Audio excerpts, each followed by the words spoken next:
Já comprou todas as prendas de Natal? Lembrou-se da sua? Estamos a oferecer 40 passes anuais da Zone e um deles pode ser seu. Assine hoje até 55% de desconto e habilite-se a ganhar. Tudo em observador.pt.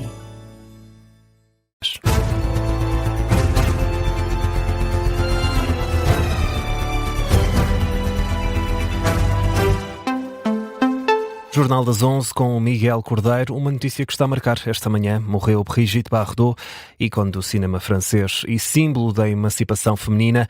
Tinha 91 anos. Uma informação que foi detalhada esta manhã inicialmente pelo jornal Le Figaro. Ainda não se sabe a causa de morte, sabe-se apenas que Brigitte Bardot tinha sido internada num hospital em França devido a uma doença. Acabou por morrer, hoje tinha 91 anos. A jornalista Francisca Ré, agora connosco em estúdio, detalha-nos a carreira desta artista francesa na companhia da voz de Brigitte Bardot.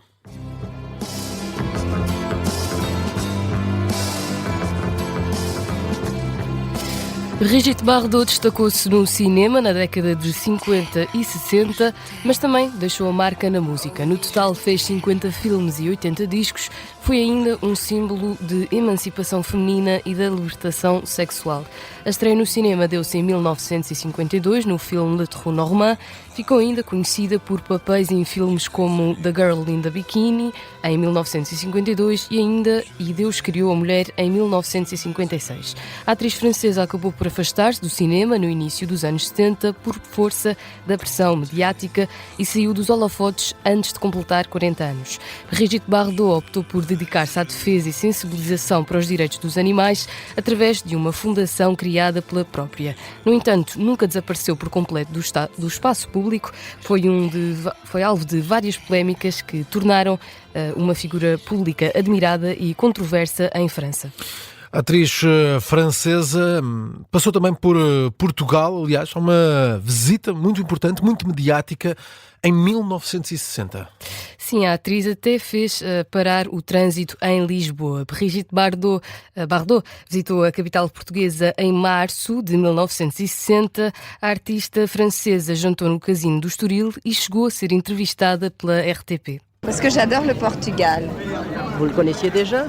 Diz que adora Portugal e revela que já tinha estado no país e também na Madeira. Confessou que ficou deslumbrada com o acolhimento dos portugueses, tanto na rua como no aeroporto. Oh, bien, merci, nous ne le savions pas. Senhores espectadores, Brigitte Bardot, numa entrevista em 1960 à RTP, aqui recuperada nesta edição das 11 da Rádio Observador. Um perfil desta atriz música francesa que morreu hoje, tinha 91 anos, aqui traçado pela jornalista Francisca Ré. O presidente francês Emmanuel Macron já reagiu, lamenta a perda de uma lenda do século. Brigitte Bardot, ícone do cinema e da música no século passado em França, morreu hoje, tinha 91 anos. Outra notícia que também marca esta manhã de domingo, o encontro entre Donald Trump e Volodymyr Zelensky, hoje na Flórida, e com um plano de cessar fogo em cima da mesa.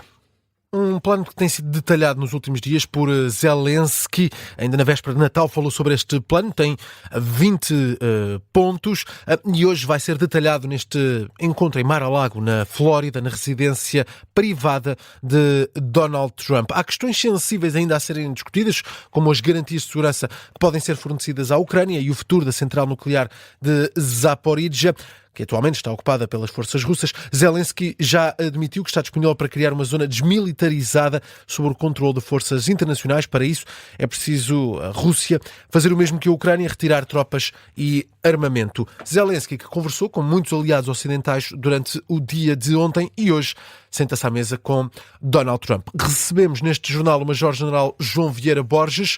Muito bom dia, obrigado por estar connosco neste Jornal das 11.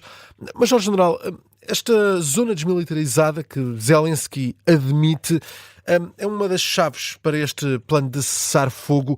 Eu queria perceber se, pela sua experiência a nível militar, se esta é a solução certa para o que está em causa nesta guerra.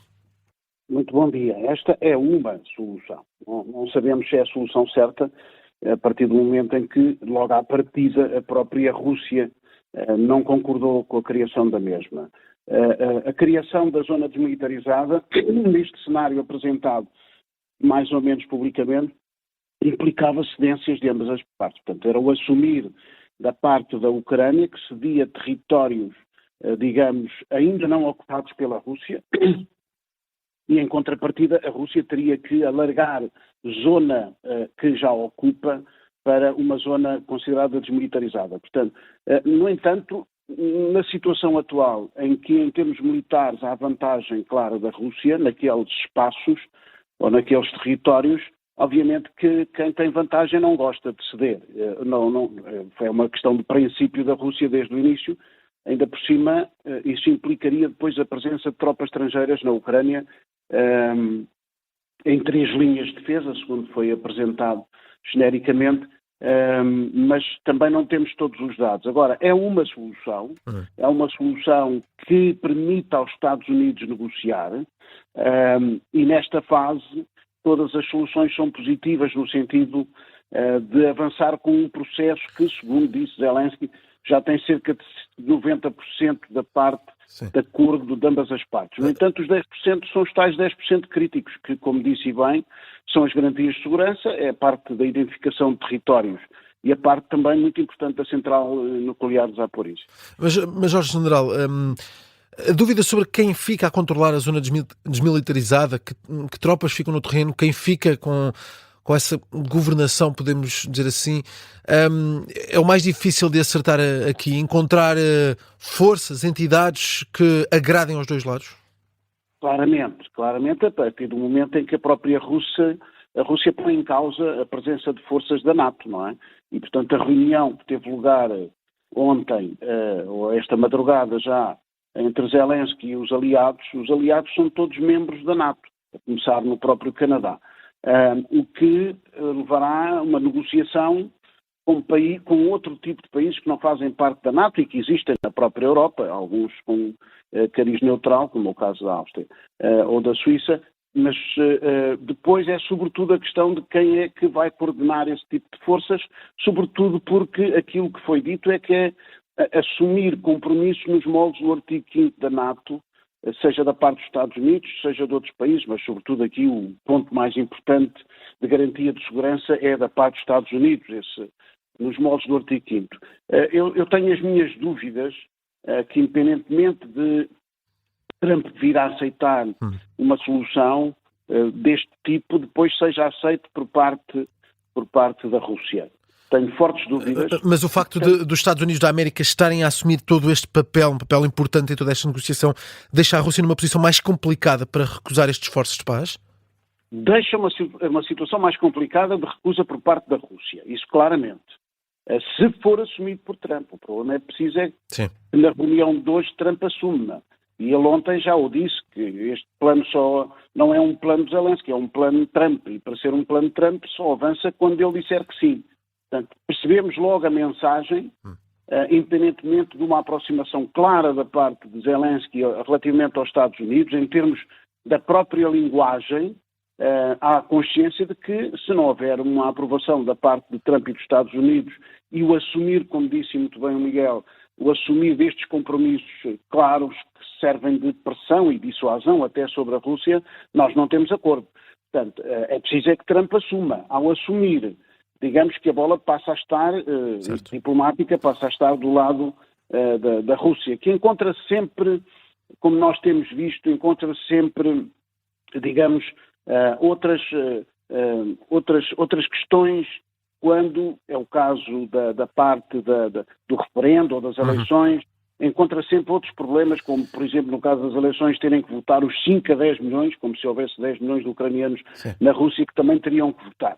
Quer dizer, há sempre depois um jogo... Isso tem marcado a história deste conflito.